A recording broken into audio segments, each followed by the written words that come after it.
ஊரில் முட்டி பேந்து உதடு பிஞ்சு கை கால்லாம் அடிபட்டு வீட்டில் வந்து கிடந்தப்ப தெரியாது.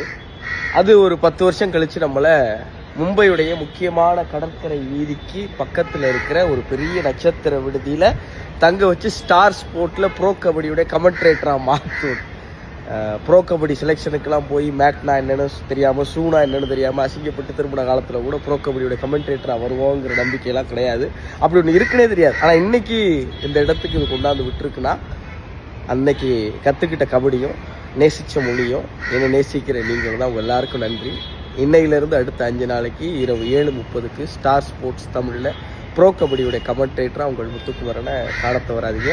நம்ம லைஃப்பில் எப்போயாவது கற்றுக்கிற ஒன்று, நேசித்து பிடிச்சி கற்றுக்கிற ஒன்று என்னைக்கா ஒரு நாள் கை கொடுக்கும் அப்படிங்கிறதுக்கு இது ஒரு உதாரணம். அப்படி நீங்கள் நேசித்து உங்களுக்கு கை கொடுத்த ஏதாவது ஒரு கலை, பொருள் அல்லது உறவு பற்றி கமெண்ட்டில் சொல்லுங்கள். நன்றி.